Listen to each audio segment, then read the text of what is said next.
pleasure for me as a longtime fan to be sitting here with Aaron Gray. Here with Larry Hama. We're talking with Kevin J. Anderson, best-selling author. Mr. Neil Adams. I am here with David Britt. Axel Alonso. Editor Shadow Stephen. And Devil's Comic-Con with John Delancey. With Tom King. Kevin Conroy. Free comic book day. Denise Crosby. PopCon Pop Expo. Here on location at Star Wars Celebration. Sci-Fi Expo, talking for our second time with Gil Gerard. Wichita, Kansas at Time Eddie. Producer David Gerald. I've got Eric Flint. Are here at Smallville Comic-Con. Wizard World St. Louis. VillageCon in Bentonville, Arkansas. Michael Lombardi. We were talking with Alan Dean. Quincy Allen. Suzanne Lambden. Of Starlog Magazine, Mr. Kerry O'Quinn. Chris Sami. Len Lee. Dave Schwartz. Mano Inkarami. Jason Aaron. This is Sci-Fi for Me, your portal to the science fiction multiverse.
The Immortal Mass, a 1970s superhero crime noir adventure that follows a retired soldier who is given a covenant interview with a death row inmate.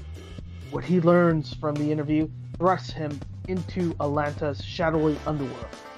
He'll have to utilize his military training to survive from being hunted for the information that could topple the most powerful ruling class in the city. This is not a pre-order or a crowdfunding campaign. Get your books now at denali's.com.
Can't I leave you on your own for 5 minutes? One of these days I will find you looking for your teeth among the ashtrays. Sire.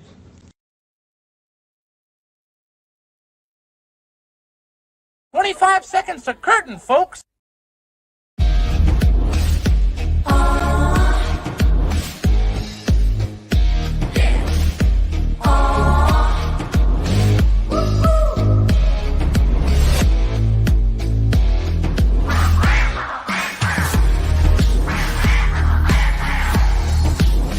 Your favorite podcast is Critical Plus. Ladies and gentlemen, Unstoppable Comics Jay Rosario. Brother, that was an intro. I love the intro. You almost brought me to tears with Scooter. I mean, that did it for me, dude. I'd been looking for that thing forever. I'm like, I need that in the show. And the beautiful thing about it is that the show's opening sequence is exactly 25 seconds long. So he's telling the truth. He nailed the time on it. I love that. I love that, dude. It's ringing in my head now. Like everything wiped out, and the intro.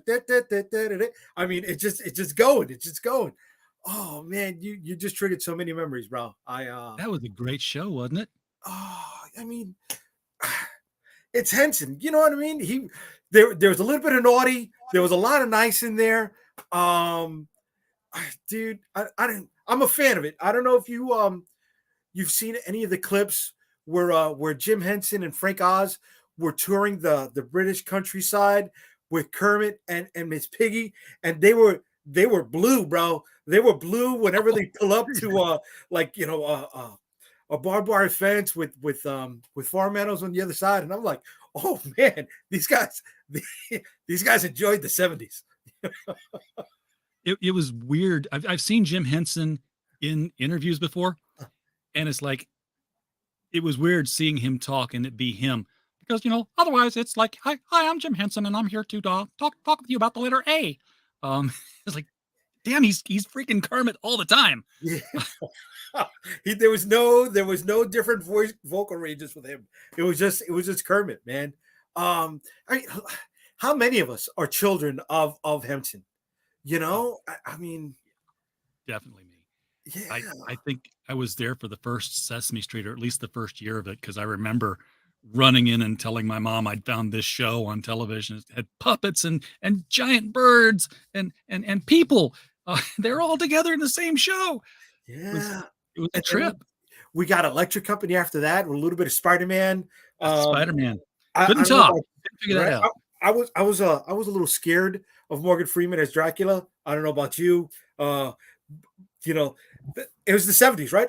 And Blackula was one of those movies that came on that just scared the hell out of me. So seeing Morgan Freeman do that is just, but Electric Company, they had Spider-Man, but I was a bigger fan of Letterman in the Electric Company. Remember him?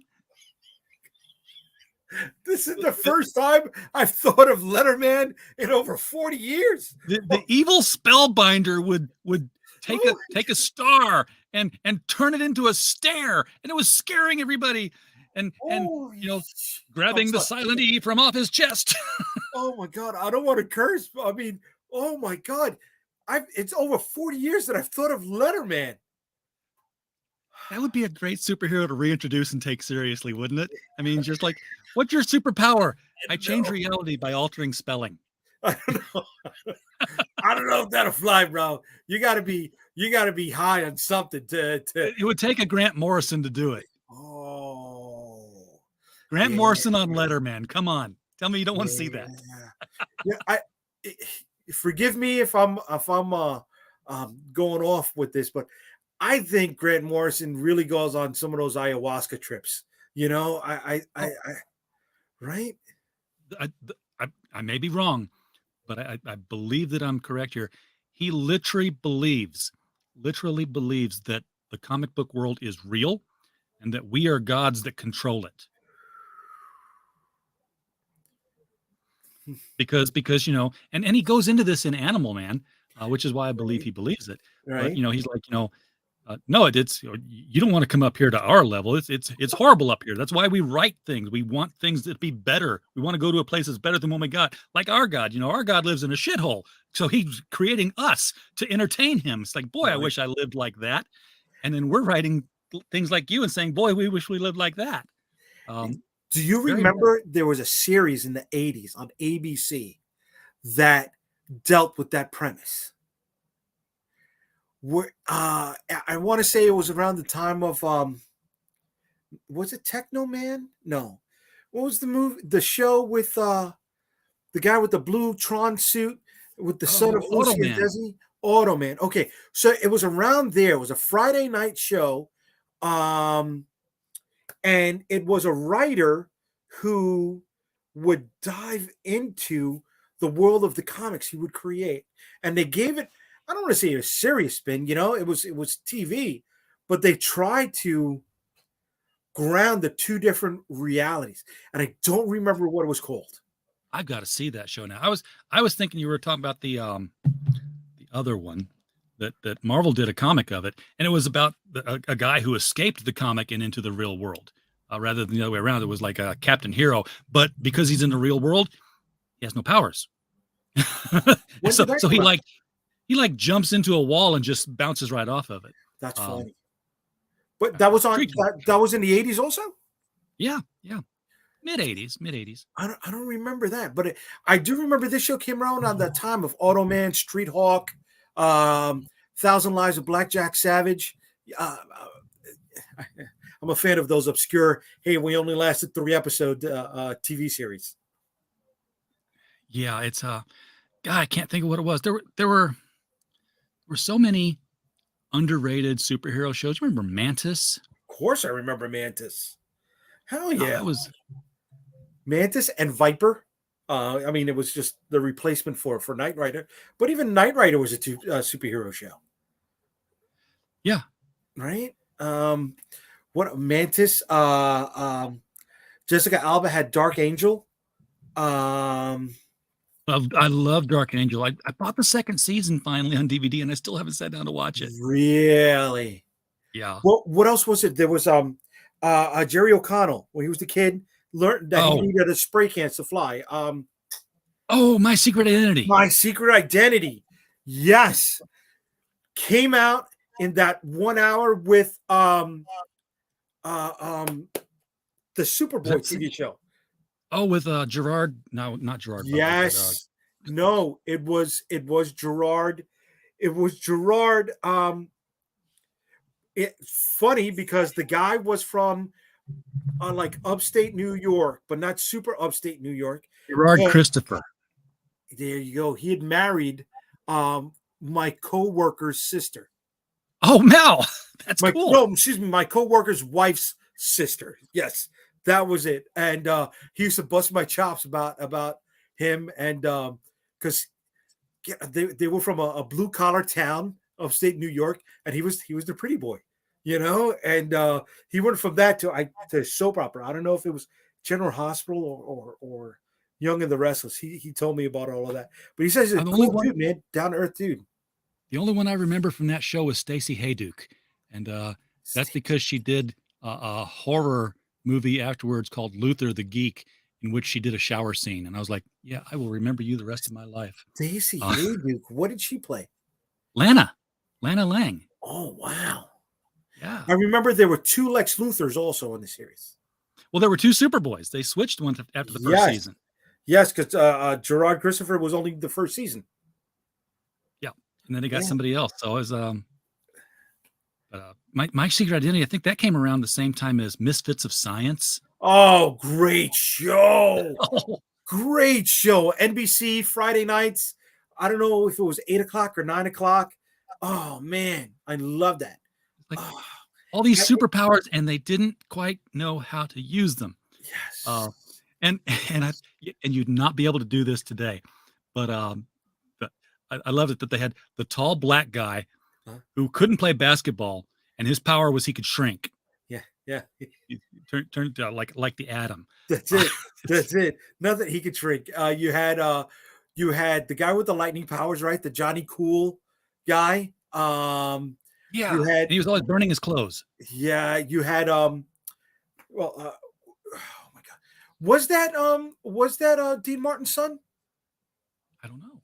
The leader of the team? I think he was Dean Martin's son. I could be wrong.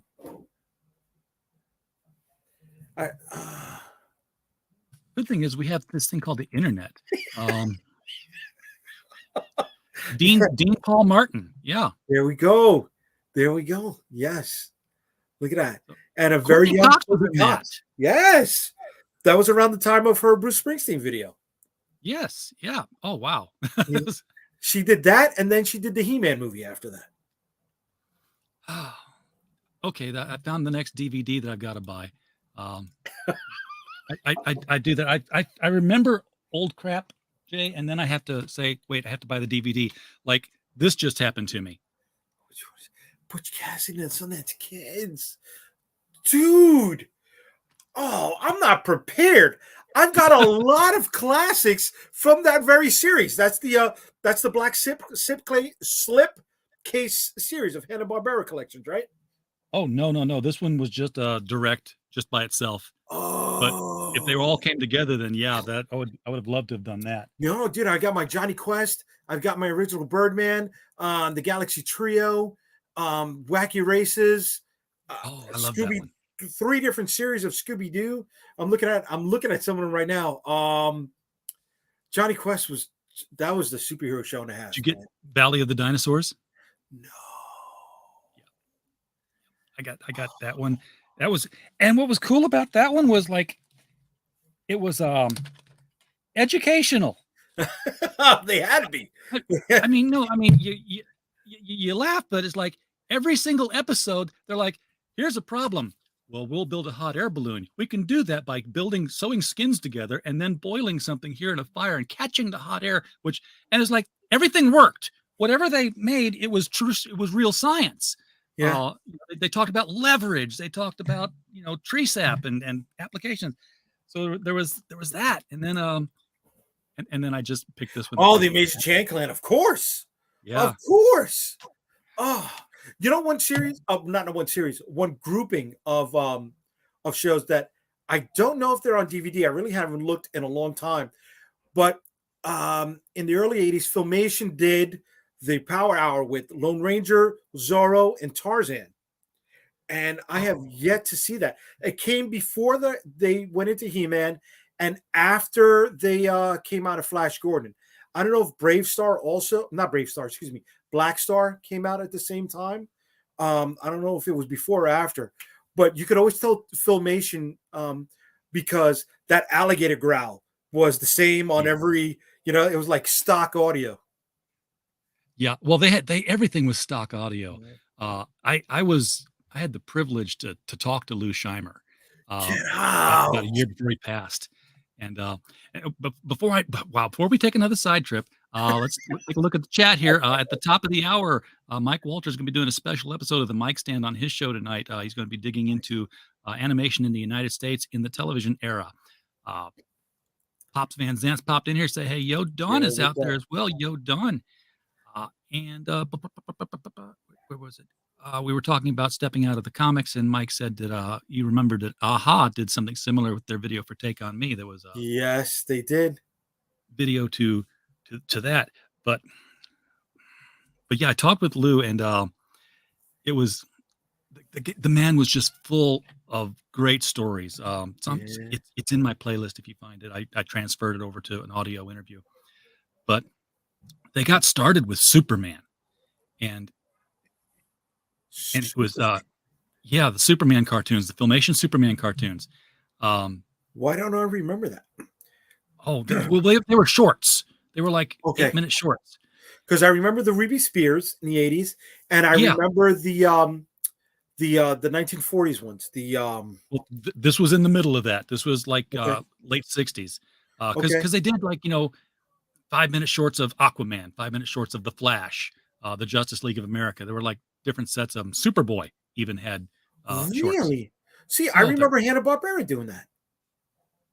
It's a great collection. You need to find that. Oh, man. You just triggered me, dude. I don't have that at all. Because I got my Ruby Spears. I got all my Super Friends stuff. All the way up to Challenge of the Super Friends with the toys.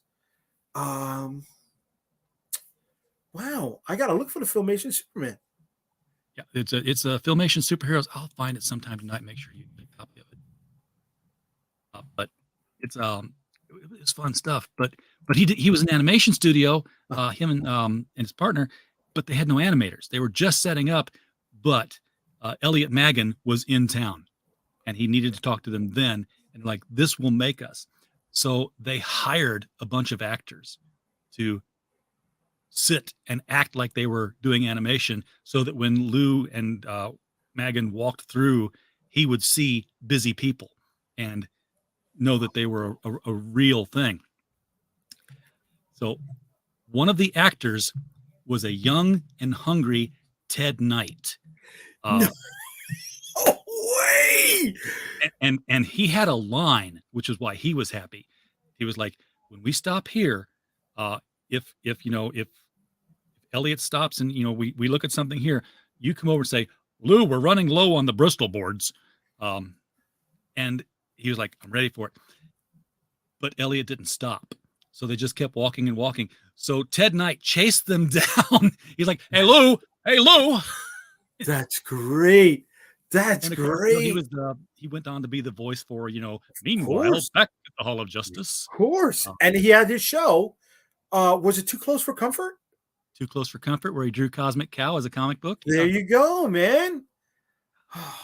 It's you know what? Speaking of comic books, you've got one. You've got. We've gone 20 minutes here. Nobody knows who you are or why you're here. Because we're talking about good stuff. You know what I mean? We're talking about great stuff. We're talking about the stuff that inspired us to get to this point where I began making comic books. Yeah, and that's just it. You're making comic books. You had a most people come on, they've got a crowdfunder. You've got one, of course, but you've got an imprint. You guys are doing book after book after book. Yeah. I've been doing books to get each one going. The easy part is making the comic book. I mean, I know those who make comic books know it's not easy at all, but selling the books is what comes after making the book. That's the headache. But I've been making comic books officially since 2008 under the Unstoppable Comics imprint. Prior to that, I was doing little ash cans, fanzines, and going to cons around the New York area, acting like Oliver Twist. Will you please look at my book, sir? And then print on demand was starting to take off. I remember utilizing this service in Jersey called Comics Press, and we got some copies made up and started doing some cons. And I quickly realized if I want to continue doing this, I need to become more efficient in how I purchase my books, and then B, I need to build a catalog. And from that point on, I ended up getting to where I am now. I mean, it's short, but definitely not sweet, because I hit a hell of a lot of speed bumps, and there was quite a few things that could have shut us down. But that's why I call it Unstoppable Comics. I'm not a great big engine of destruction. I'm more of that train that I think I can. And we keep pushing up to this point. So why'd you even get, Jack Kirby's quoted as saying comics will break your heart, kid. So why even get into this business? What made you have to do it? It's my truth. I know it's going to sound like it's a cliche. I could have taken the knowledge that I have built up in learning how to publish and use that to build up, a restaurant and gone into any other business and been successful, but I wouldn't have had as much fun doing this. Again, there have been setbacks, but my earliest memories have been with comic books. My father passed away when I was very young. I was 6 years old. He passed away in 1982, a few weeks before my birthday. But I remember sitting in bed with him reading comic books, right? On Saturdays, we would go to grandma's house, and there was a little bodega on the corner. And for 50 cents, I could pick up a book. So for $2, let's go to grandma's. I couldn't wait. My mom would buy me comic books for two reasons. One, it was keeping me off the street from being a knucklehead. And two, I was reading something, right? I wasn't reading the books that were part of the curriculum in school. It was not happening for me at all. It didn't grab my attention, but comic books did, right? The melding of those two art forms, the art and literature together. That's the whole thing of comics. And we've talked about this before on the show, is like, it's the only medium in all of them. Movies can't do it. Books can't do it. TV can't do it. That takes art and literature and fires up both sides of your brain at the same time to translate it. And that spark and that engine, once it's lit, it's hard to put out. Oh, and that's it. Dude. All right. So in high school, I wrote a book report about the Dark Phoenix saga. I just never used their code names. I used their real names. My wife is only married to me, so she could get into Comic Cons for free, especially the New York Comic Con. Yeah. Why not? Yeah, I mean, that was, it's part joke, part truth, but so they've always been in my life. and I love it. I love it. It there's no other way to break it down other than it is who I am. Yeah. 80s, 90s, 70s, even 2000 stuff. I'll be able to, spit shit off the top of my head. When I was introduced to indie comic books, like, Matt Wagner's Mage or Grendel, I was just like, oh my God, there's other superhero types of stories than, the big two. Early Dark Horse stuff in the 80s with their licensed properties. I was like, oh, I can get Predator and Aliens and but not wait till the next movie. Who knows when it's coming out and get more information about this? I know exactly how you feel. Yeah, I was I I remember the 80s. Yeah, I remember the 80s when I discovered indies. And now I didn't have a bodega because I lived in a small town in Southern Illinois. Mm-hmm. But that small town in Southern Illinois employed half the county at a printing press where all the comic books were made. Really? So there were no comic stores. People brought home the print overruns like day-old donuts from the bakery. If you knew a guy whose dad worked at the comic plant, I was set. I just had stacks of free. But I remember the day my dad brought home a stack of comics. Said, "Hey, I stopped by Gary's house and got you some comics." I'm like, okay, hey, Superman, Fury of Firestorm, American Flag. There you go. Like, I have no idea what this is, but I know I better not get caught with it. So I hit it. But I had things like suddenly there was Ms. Mystic. There were some of the Red Circle Archie characters that were being reprinted. Star Slayer. The Web. All the Web. The Web and the Fly. God, I love those guys. Dude, all right. So my best friend growing up was Thai. His dad was from Thailand. His mom was from Puerto Rico, right? And I don't know why, but his dad would always bring home manga. And he would be given the manga by his boss. I don't know how Thai reads Japanese or whatever it was, but here we are.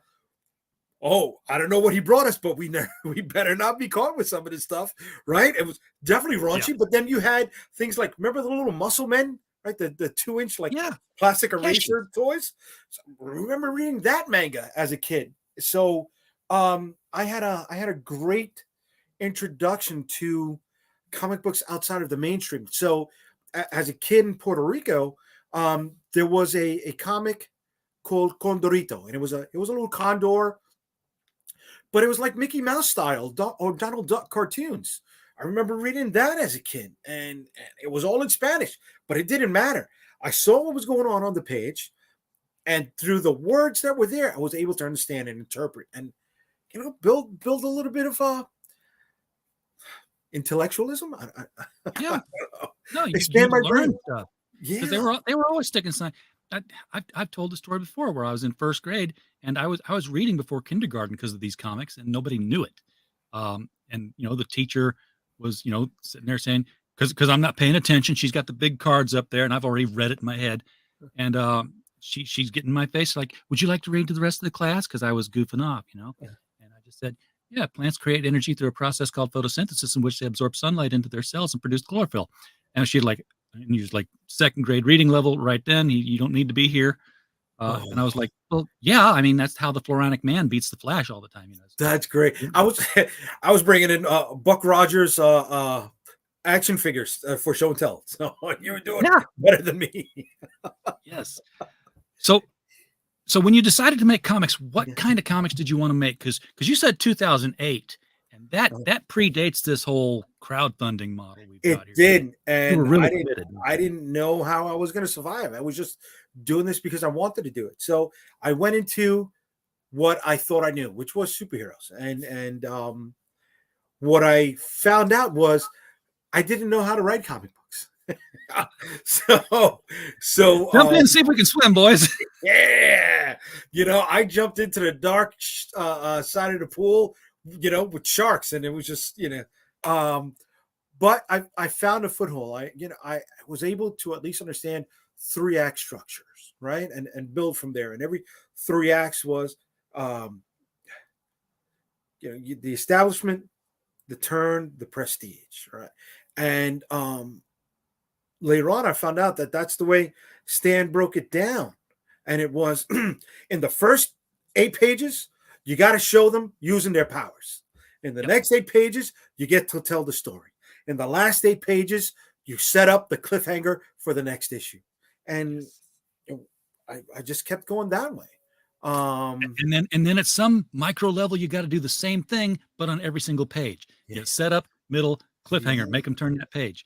Yes. But then on the macro level, you got to do that to complete the the entirety of the arc. So it was a learning process. And I'm lucky that people stuck with me long enough for me to get my sea legs. And once I got my sea legs, crowdfunding comes into play. And I first remember reading about Kickstarter. Did that help or hurt or? I'm sorry, I apologize. How much did that help or hurt or whatever when crowdfunding came along? I mean, what kind of impact did that have on your business? It helped tremendously because it got me beyond my borders, right? I was only able to do local cons, whatever I was able to drive to. And I wasn't doing the hauls that I would do later on. But it got me readers in the West Coast. It got me readers overseas, Canada, Mexico, Japan, Israel. And I'm like, I got beat up by shipping charges, but at least I got an awareness of the product. And again, those people ended up sticking with me. I must have done something right. And I got lucky. I got lucky with a mix of stubbornness to keep going for this long. You got to have that. So how many titles are in your stable now? Well, with the Limbo that we just launched, this is our 8th title. I have the Storm Chasers, which are our superhero team book. We've got Unstoppable Origins, which is our anthology that highlights some of the heroes that are in the Storm Chasers team. Then we've got some of the characters that spun off on their own with Shield of the Interceptor from the Storm Chasers or Curse of the Dragonstorm, who came out of the Storm Chasers. We've got one of my favorite things growing up was DC's Who's Who or the official handbook of the Marvel Universe. I mean, that was money in the bank, and I don't have that one here with me. I have the Who's Who omnibus on the shelf over here. Oh my God. This thick. It's like the Chicago phone book looks at it and says, "Don't hit me."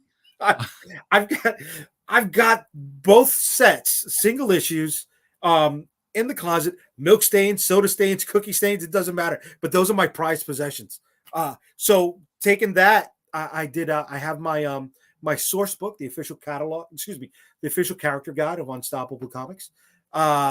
We've got our zombie book right back here, New York versus the World, because I have this chip on my shoulder when I would hear, New York never survived the zombie apocalypse. I'll show you. So we got that.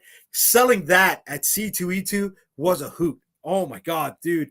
I went into the convention as a straight heel.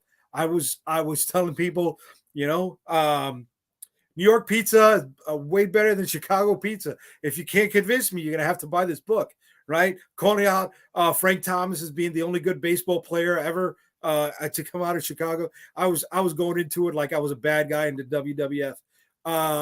And now we've got our 7th title was The Dead Princess Vicky Styx.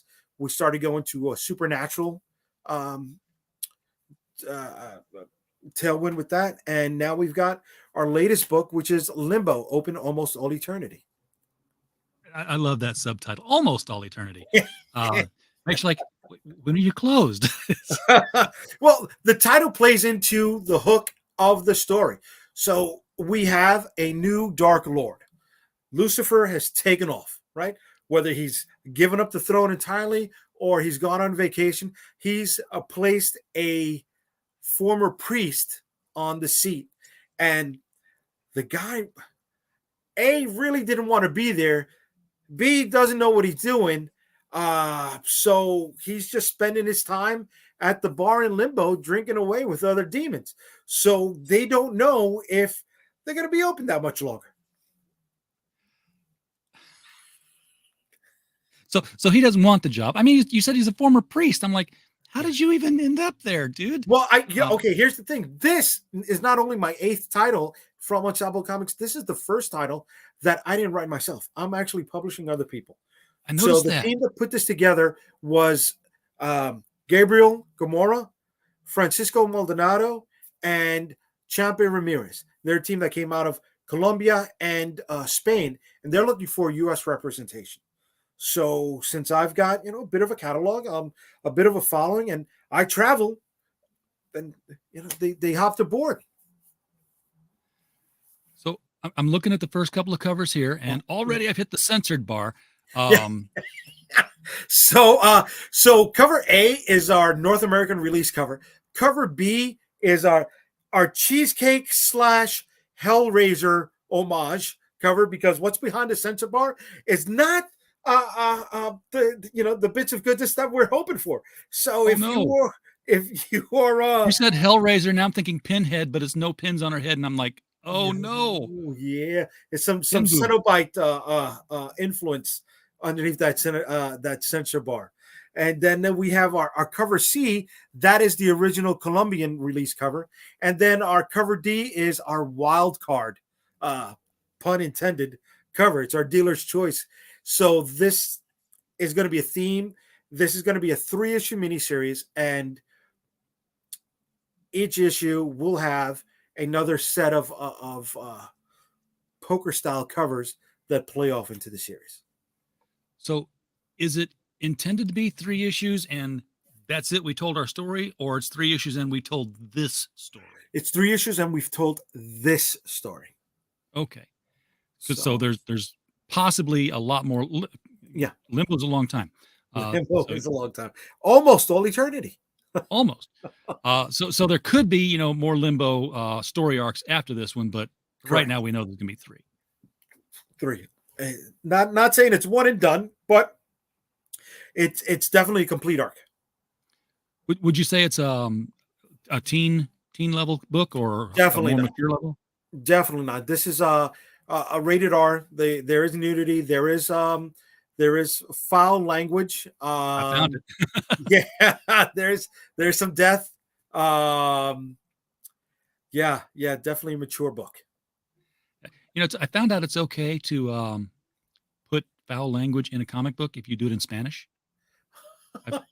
Okay. I'm glad. I think we should have done that instead. Well, yeah, but I remember reading. This is the '80s. Now this was a painted Bill Sienkiewicz's book. Okay. Sienkiewicz's book.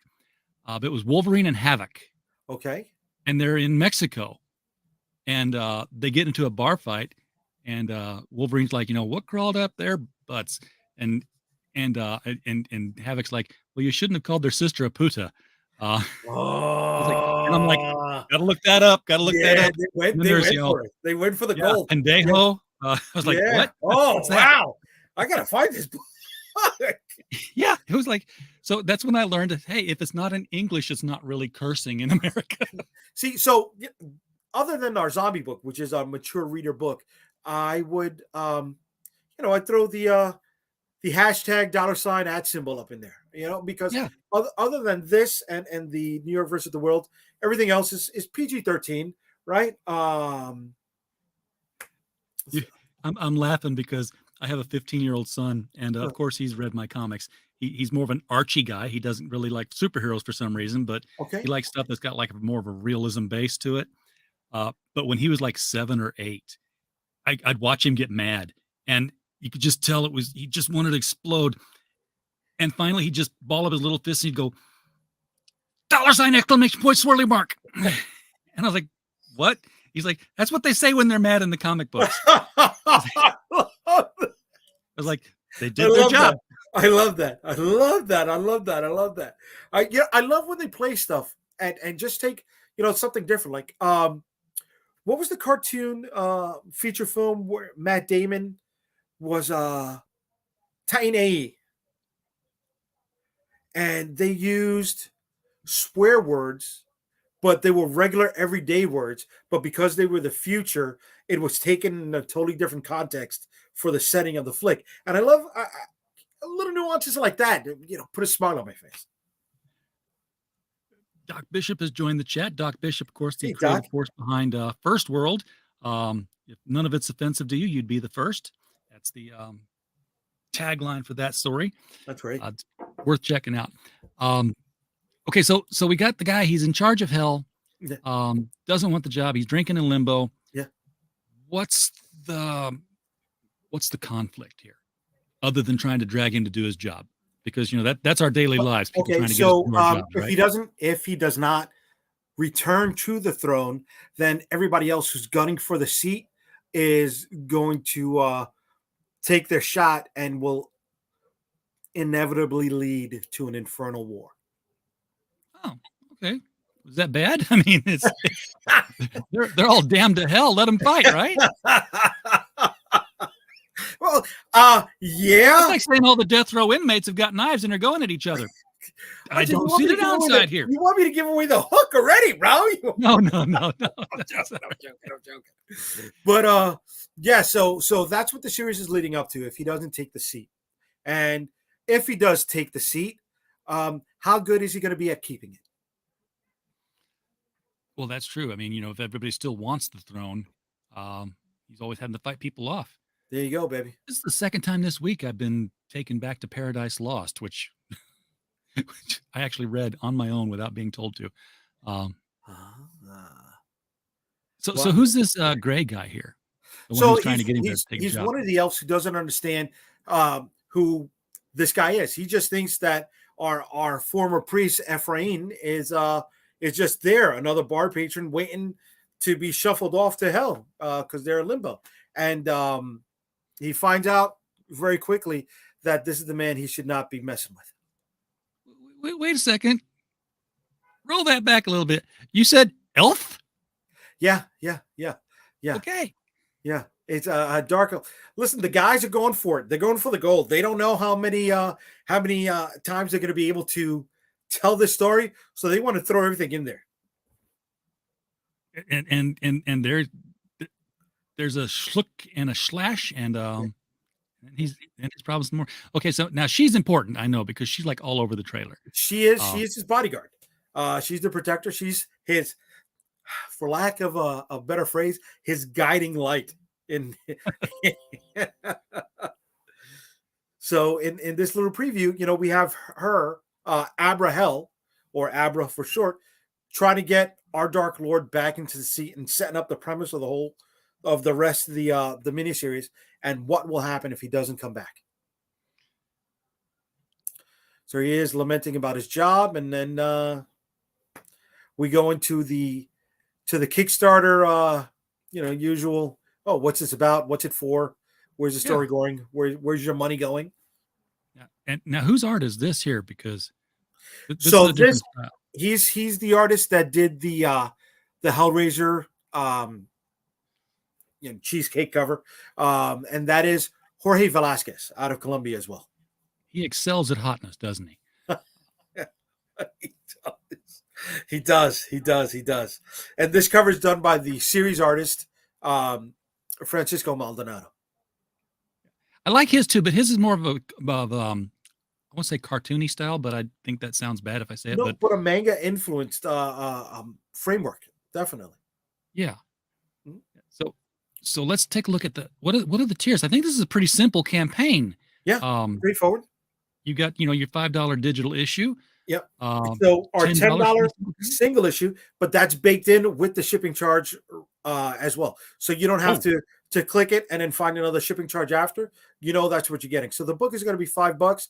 It's coming in a hard mailer with a plastic bag and board.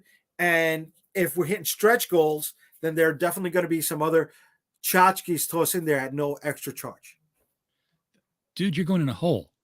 I know this because you would think so. You would think so, but there's this is part of the planning and the budget of not just the Kickstarter, but of publishing as well, right? We don't do print on demand anymore. We do offset printing, so we're getting our books for a great price.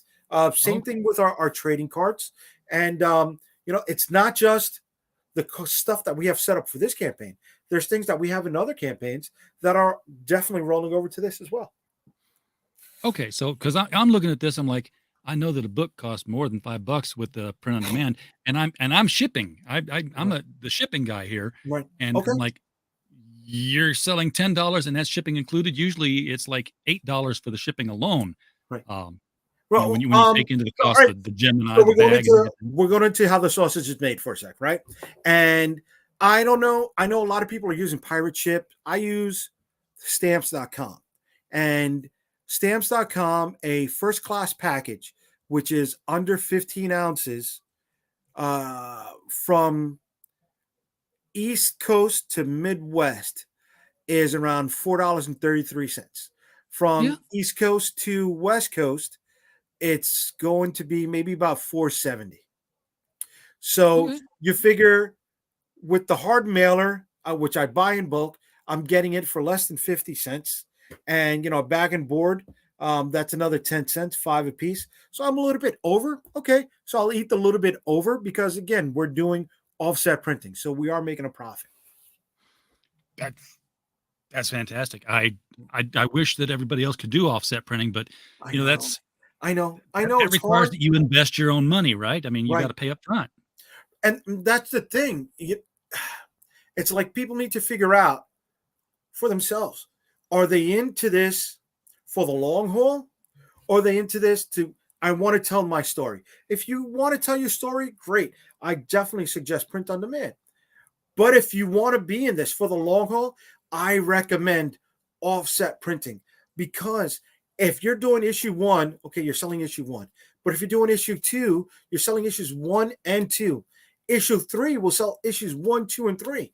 Now, if you're doing print on demand for 3 issues, that's going to eat into your bottom line. But if you're doing offset for all 3 issues, you're not paying more than $3.50 to print up all of those books, right? To draw a $15 gross profit. And if you've got the storage space, you could sit on it, right? I think when we were on the live stream with JD Calderon, we talked about furniturizing. Was that a phrase that we coined on the show that we were there? Yeah. Where you know, you're sitting on all your boxes, right? Yeah. You're offset turn it boxes, into right? Yeah, arrange your long boxes into sofas and chairs and just cover them with tapestries. Which I understand, but right, if you're running this like you're running a business, you're not keeping it at home. You got a storage locker. You're paying that 100 and change a month. Yes, that's going to eat in, but it forces you to move the product, to find ways to generate the revenue to cover your expenses. So let me ask you this now, because you're doing a crowdfunder, and you're doing it on Kickstarter, which you know doesn't have that, you know, hey, if I make it or I don't make it, we're still gonna do it. You paid for the printing. Mm-hmm. What happens? God forbid you make $3,400. Okay. And Kickstarter says, yeah, didn't make it. Thanks. I'm gonna be fucking pissed. Yeah, I'm gonna be fucking pissed. But you know, Kickstarter is, I don't want to. It's predictable and it's not predictable. So we're in our 3rd week of our campaign, right? We just started our 3rd week. That's the valley. Everybody knows about the peaks and the valleys. So as long as you got your 50% covered before you go into a valley, you got a really great shot of hitting the funding goal at the end. And I've got a lot of people on the newsletter that I still have not seen transition over from clicking or opening the newsletter to purchasing the books. I got no I got no faith that this is going to be funded. I have no doubt that this is going to be funded. Now, am I one of those campaigns that makes 5 figures? No, I never have. Right? I think the most we ever hit was just about $6,000. But that's because I'm one of those boots on the ground types of publishers. We're grinding it out. We're doing the convention circuits. We're moving product on our website. We're moving books digitally through different digital avenues. So I'm finding ways to bring in the revenue. And that's because I need to keep this going. This has turned into, I got a story to tell, to, I can do this semi-professionally. Right? I got a day job. I'm not going to hide that. I've been at my day job for over 18 years. If I can do both, why not? Right? Because sooner or later is going to come a point where I'm going to draw that pension, and which is coming a hell of a lot sooner than later, where I could do this full time and not have to worry about, making sure I've got money coming in to pay the bills because I've paid those dues. I hope I get that. I feel like I'm going to die at my desk. Wait, the comic publishing desk or the day job desk? The day job desk. Oh, I know. The day job desk.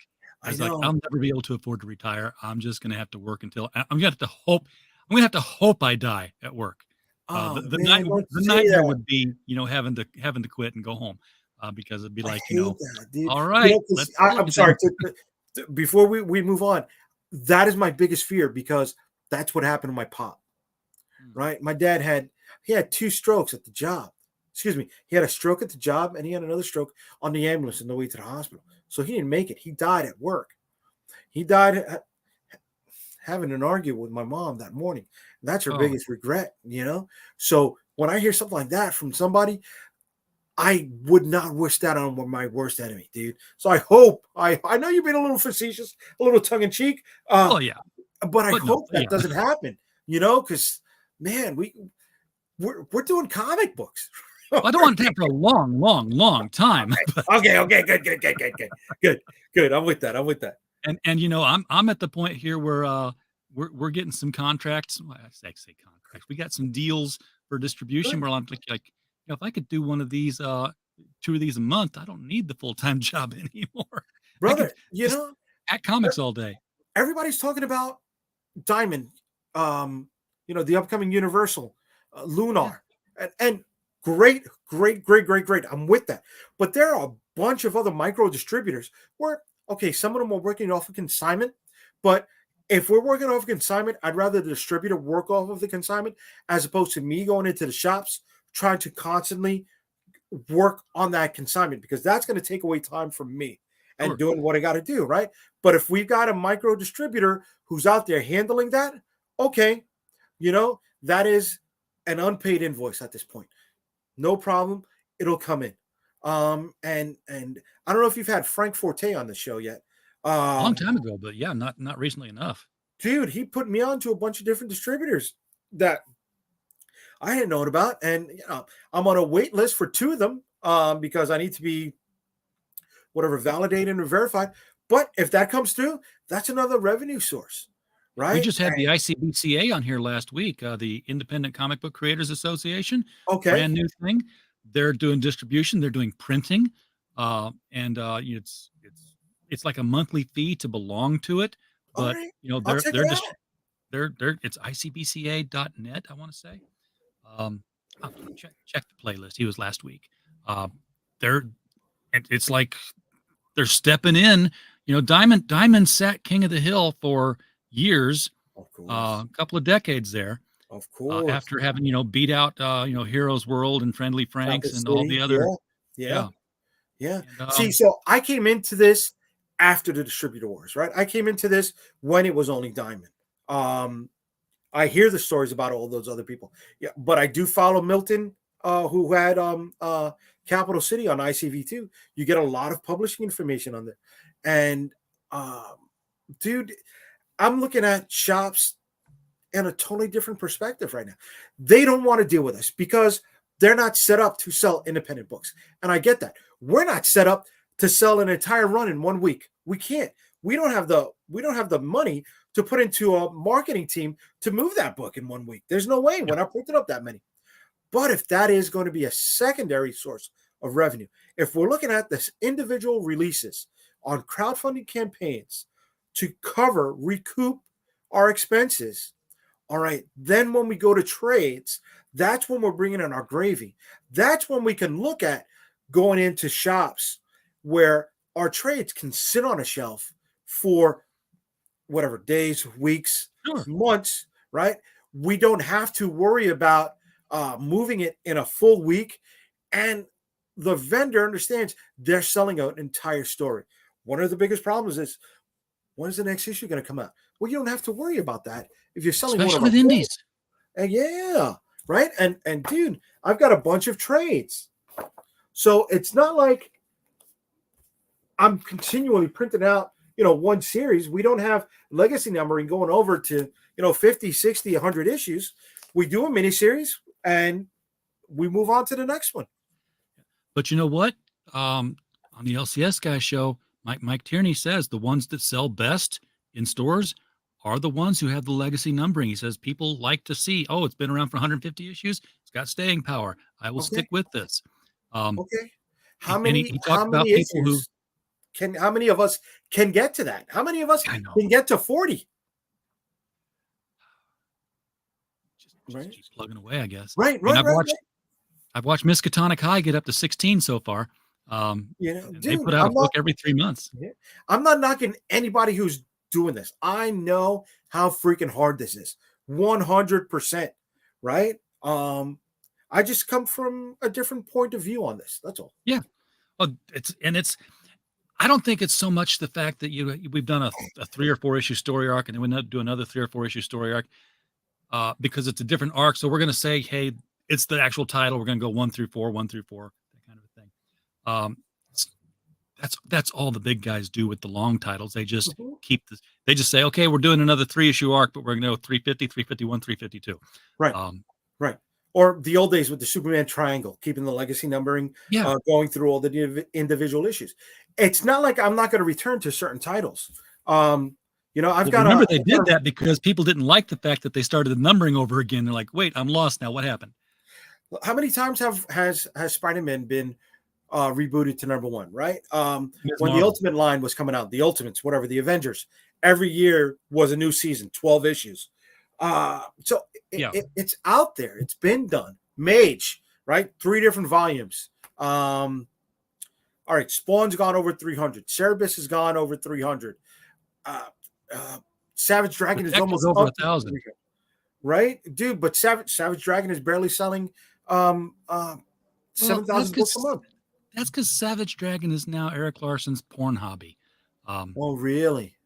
Look, Savage Dragon used to be an awesome book. I remember. I loved it. Yeah. And now Savage Dragon is about Savage Dragon's son and his wife, who looks like she's all of 12.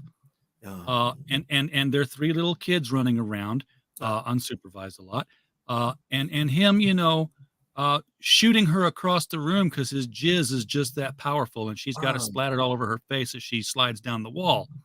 While the neighbor keeps trying to say, hey, I'm up for that threesome you guys mentioned the other day, and then seeing it happen. Damn, Eric. It's straight up porn. I mean, it's not even like, hey, we're a sexy book. No, you're a flat out porn book. Damn. I remember. Sorry. I remember the Italian porn comics when I was younger. So I guess he's. Well, yeah, but those were classic. Come on. It's funny. Even though it was a porn comic book, that was high art. It was really high art. It was. It was, and it wasn't. It was porn to us because it was from Europe, and Europe is like, oh yeah, they're naked in this book. They have sex in that book. It's a thing. We do that here. Yeah. No big deal. Over here. Yeah. Oh man. So yeah, dude, I'm all over when it comes to comic books, and I apologize, but I love it, right? And we've built a catalog, and our catalog is our secret to success. So yeah, so here we got our digital. If people want to dip their toe in the water, they can just pick up the digital first issues of the books that we've got. There's nothing wrong with that. That looks like 8 books there. That's 8 books. So 8 books at $3 a pop. That's $24 right there. Yeah, that's a good deal. And then you can get all 4 covers for $25. Jeez.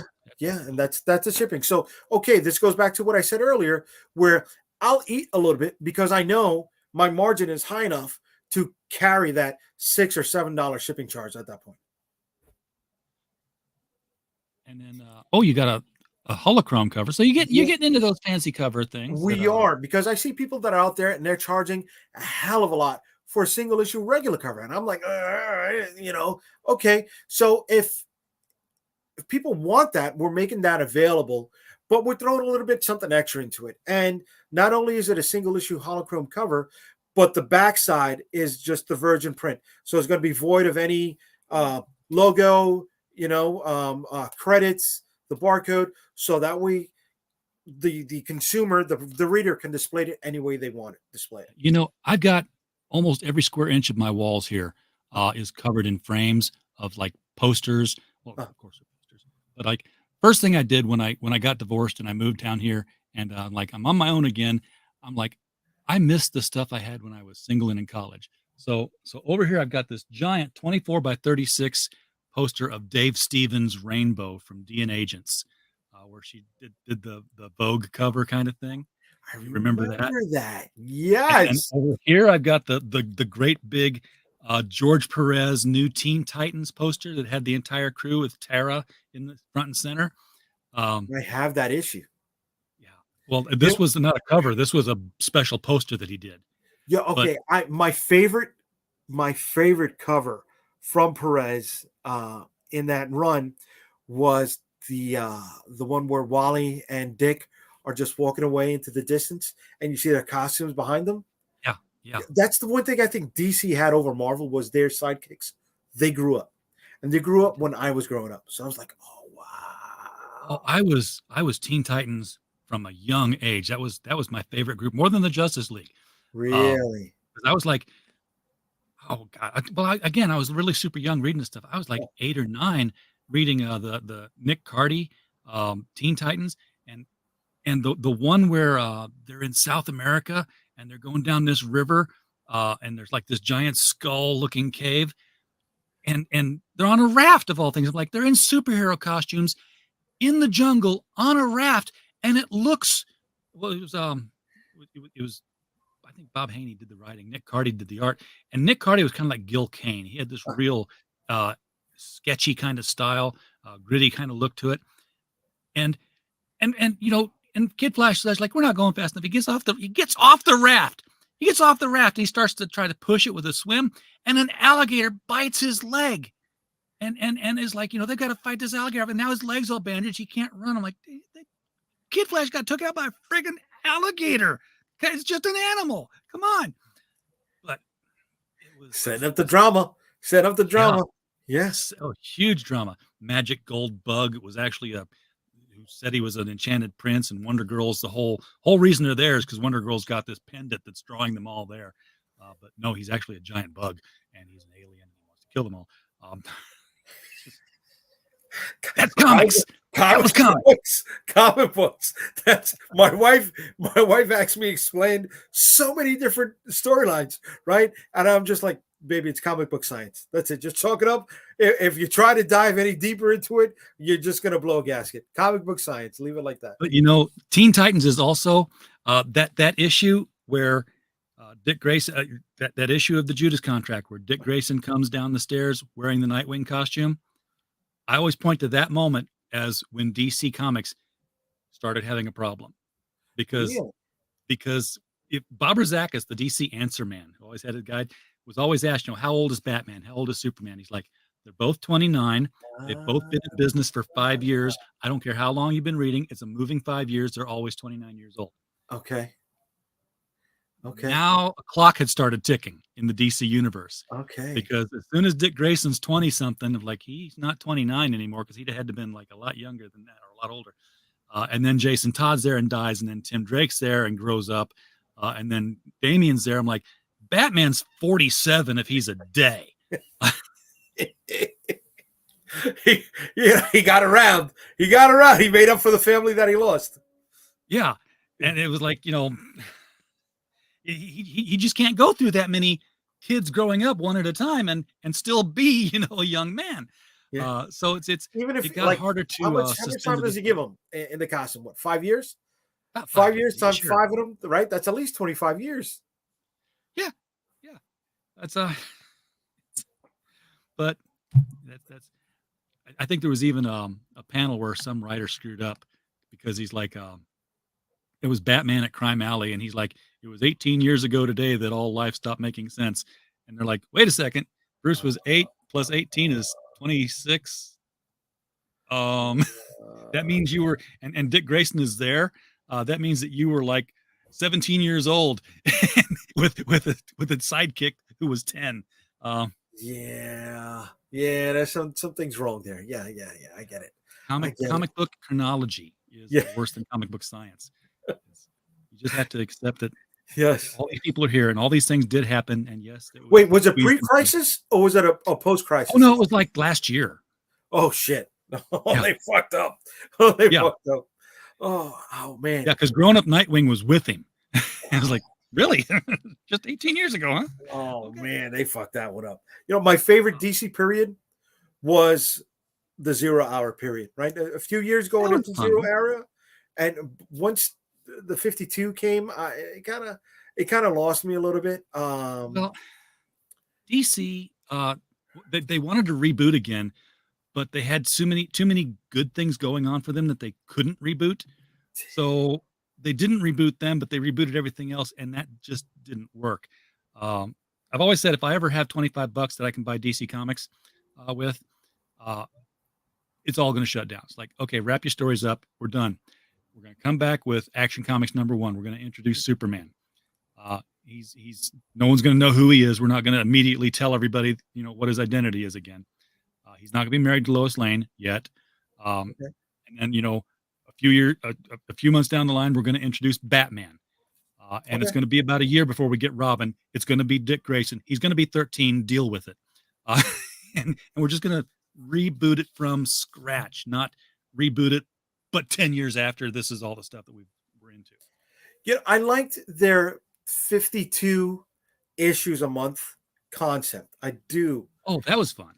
I felt, you know what, you could have had 25 core titles, right? And then the other 27 would have been rotating miniseries or maxi series, right? You tell the stories in the greater part of the universe. You do some anthologies. Yeah. Brave and Bold kind of stuff.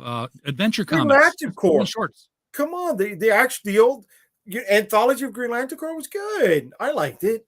Not everything hit, but I was still buying it. Yeah, and that was like a backup story in Green Lantern for a long time. It was like you'd read the Green Lantern thing, and then there'd be like, there's 4 or 5 pages of Tales of the Green Lantern Corps, and you'd get hit with something like Alan Moore talking about Mogo doesn't socialize. And you're like, watching this alien villain looking to make his reputation by killing the Green Lantern Mogo, and he's like searching all over this planet for him. He's like, the sensors say he's here. We're going to find him. I'm going to take him down. He says, and he's like this big Mongol type character, so he's badass. Right. He's like always every night he's mapping out every place he's been. He's laying out the maps, and you get to this one point, and he's like, you know where I'm going with this. He puts the maps down, and then he looks at the table. He's like, oh fuck, and he gets in the rocket ship and he takes off. And as he's taking off, you're looking back, and the forests on the planet are growing in a big green ring. Yeah. The planet is Mogo. You don't get any bigger than that. And Mogo's like, didn't even notice you were there, dude. Peace, brother. Peace. Yeah. Hakuna Matata. So, and that was a throwaway backup story. Yeah. And look, I can't afford to do throwaway backup stories yet, but I would like to get to that point. Yes. So what point are you at? Would you say? I mean, are you at the point where you can say, we got the machine rolling, we just got to keep the wheels greased now, or is it still a struggle? No, we're just got to keep the wheels greased. I have a release coming out every 2 months up to September 2025. So, oh wow, yeah. So all of our books that are coming out this year. So we got 6 books coming out. They're all paid for and almost done. So we have 4 of the 6 books that are coming out this year already finished, ready to go. So the other 2 should be done. I would like to get 6 books out a year. Excuse me. Right? We're independent publishing. Who knows? But the goal is to do 6 books every year. So that's done. And what I'm working on, what's coming after September 25. Yeah, I mean, in 2 more months, I guess you'll have something for November 2025. Yeah, I hope. Let's knock on wood, baby. Let's knock on wood. Yeah. Guys, you can when you get this, by the way, and folks, you know the drill by now. The link to the campaign is right under the video. It's always right there. Nice. Click it anytime. Thank you. So we still have some single issues that are still in print right now. So if people are interested, they can add some of these items on to the Limbo Open Almost All Eternity campaign. these look great. I'm looking at that New York versus the World. I'm like, that's a damn fine cover. That's a great fucking cover. That's a great. Both of them are great covers. Shit, I love that Vicky Styx cover. You know, it's funny. It was supposed to be an homage cover to Doctor Strange cover, where he's falling backwards into the mouth of a skull, and the artist just took it in a totally different direction. I'm like, oh, this is just better. It looks a little Evil Deadish, but fuck it, I go for it anyways. These are some and of then the you got trades. trade paperbacks. Yeah, so these are some of the ones that I showed before, right? Trades we're always going to have in circulation. That's our character guide that I told you about. That's our Storm Chaser book. So the Storm Chasers is going to be the book that's coming back in September of 2025. And then the Interceptor book, the second volume is coming back out. This is our entire digital catalog. So the digital catalog right now, if anybody wants to get into it, it's $60 on the campaign, and you're saving maybe about $18 on all the digital stuff right now. I gotcha. Yeah. So folks, I know it's a crowdfunder. Look, Jay's been around a while. He's been making some comics. He knows what he's doing. So yeah. If I wasn't, I wouldn't still be here. Yeah. And so many people aren't, man. I mean, so many people got into crowdfunding when crowdfunding became a thing, and they still haven't delivered their book yet. I know. Richard Pace, I'm looking at you, man. Watch your feet is dropping names. Yeah, well, he's only 8 years late. Oh my God! You know, there's still time. I more looking at you too. Better. I think that's better than some of the others, right? There's three things you got to do when you are an indie comics creator, right? You gotta maximize your output, right? You gotta grind it out with the outreach, and you gotta hope you outlast. Because how many people got into this because they think it's a quick buck, and they found out the hard way?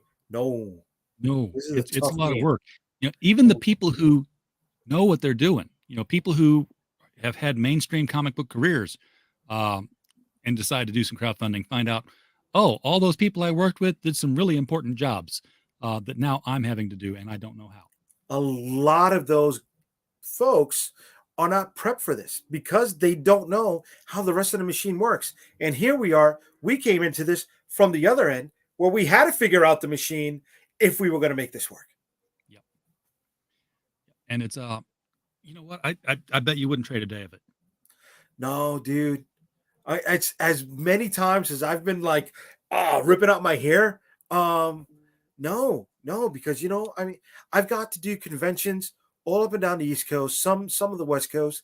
I got to go back and do conventions overseas in Puerto Rico, which was fun. Total manga overload over there. That's coming up in a few weeks. But you meet people, right? I got to, excuse me, I got to strengthen the bond with my wife because she's going to different cities that she's never been to before. You know, we'll take a day or two prior or after the convention to just be a couple out there, right? And now here we are, and instead of being like this on our phones when we're having dinner, we're talking about the different things we got to do that day, right? We did C2E2, and we went to high school together. So one of our high school classmates lives out there in Chicago. I got to do C2E2, and she's out like having lunch, you know, with her old high school classmate. And it was like, you know, so there was a point where I had built up my war chest. I was running a convention here in New York City, in Brooklyn, and I put together a con with two more, with two more coworkers, right?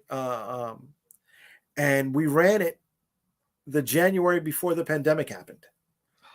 We had I know. We had a 24,000 square foot space, over 170 vendors. We had Power Rangers, we had voice actors, we had wrestlers. We had a great independent promotion. But again, the pandemic happened, and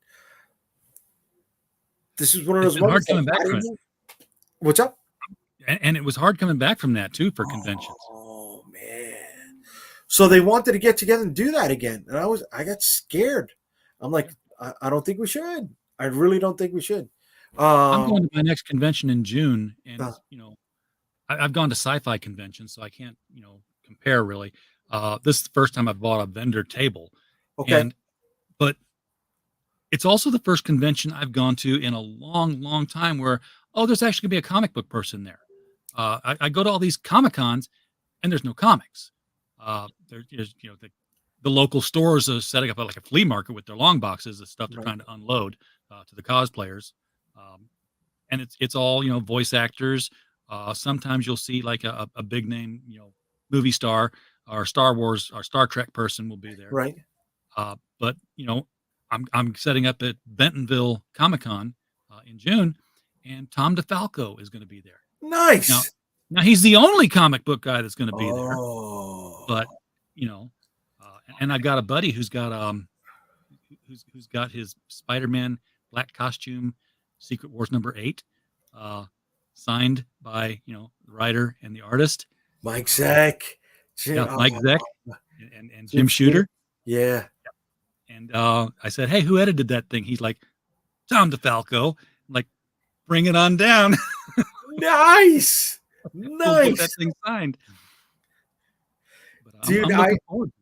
I am like you. I am doing my first vendor convention in June in DC, AwesomeCon.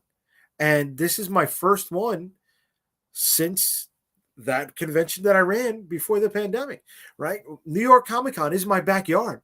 That's here. And it's gone on for 2 years, and we didn't set up.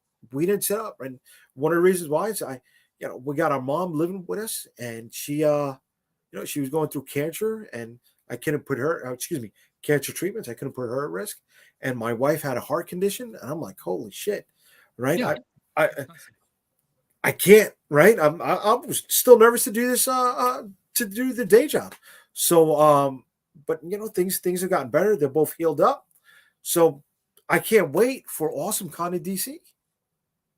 Well, tell us all about it when you're there. Do a live stream from there if you can. I will. Fantastic. Dude, I love StreamYard. I mean, yeah, it works from my phone sometimes. Yeah. Yes.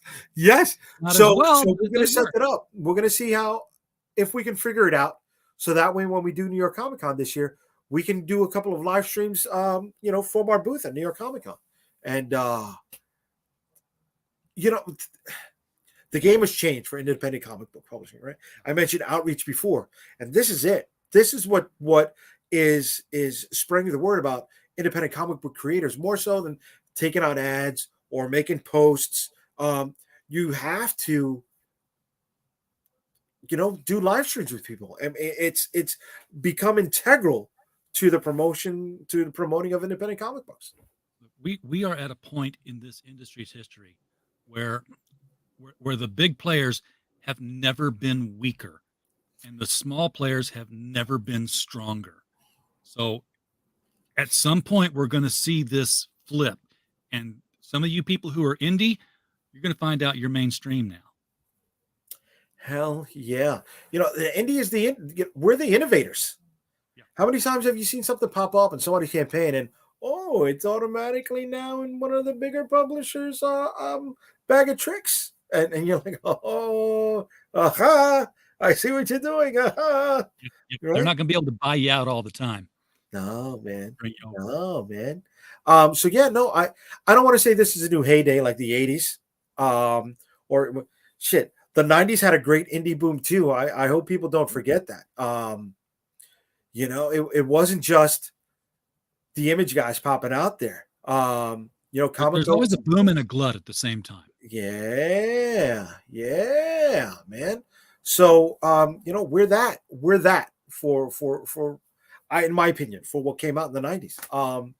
And we're coming to a point where there's about 200 to 300 between all the different crowdfunding platforms, books coming out a month. Are they all great? No, they're definitely not. No, I've read some. No, but I can't knock anybody who's doing it because they're grinding it out. Yeah, exactly. If you're on your second issue and you get your second issue out, total mad respect. You've proven more commitment Yeah, than 90% of people out there. I said this earlier. The easy part is making the comic book, but we know how hard it is to make the comic book. So if you can get right to the next one, God bless you. You did something fucking right. Excuse me. But you know, you did something right, and keep it going if you can. If you can. Yeah. Well, Jay, keep it going like you've been doing, and come back with the next book. Let us know more about that. We'll spend more time on the actual book next time, I promise. Sorry. Somehow we'll this is how it talk goes about with me. This I love talking about geek space stuff. I really do. Yeah, me too. And I've had so much of it in my life, and it's fun to have people to share that with who don't look at you like, what are you talking about? Yeah. Yes. Yeah, I mean, you know, when you say Automan and somebody says, "Oh, I love that show," they're like, it's a bonding that we geeks have with each other that we can speak. Are you going to be doing any shows in Texas? Not planning to. No. Okay. Okay. I'm very limited. I want to. I mean, I have all this overstock from people who I distribute for. I'm like, I'm going to get rid of your books for you guys, and I'm going to send you the money. And then, of course, we publish our own books with Critical Blast Publishing. That I want to get those out there as well. So we've got comics and we've got books, and I know comics are books too, but everyone understands what the distinction is that I mean. So we're going to do that, and I'm going to be promoting. I don't know what I'm going to do with this idea, but I've made the T-shirt, I've made the poster, and I'm going to be selling the buttons. So I better damn well do something with it. But you remember Cocaine Bear? Of course. Well, we have Fenton Elephant.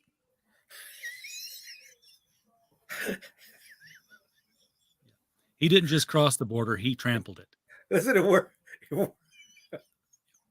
It's fluid. It's fluid. So I say go for it. Go. Yeah. It's what we're doing. All right, Jay, thank you so much for coming on tonight, man. Thank you for having me here, Critical Blast. I appreciate you, RJ. Thank you. Everybody watching. Yes, thank you, Don. It was look, I'm only as entertaining as our guests. So when we have somebody who's not very entertaining, you're not going to find me seeding the conversation because I'm just a mirror. I'm a social chameleon. Gotcha. So, everybody in the chat, if you're watching on the replay, remember the link is right below here. Click that, get over to the Kickstarter page, and put some money into Limbo, the book. You're going to get something back for your money. It's not just going to into Limbo. It'll be well worth it. Money well spent. Yes, it's a book you can keep for almost all eternity. There you go, baby. Everybody in the chat, thank you so much for being here tonight. We don't have a show without you. We're just a podcast falling in the woods otherwise. And of course, while you were here, we just hope you had a blast. Good night.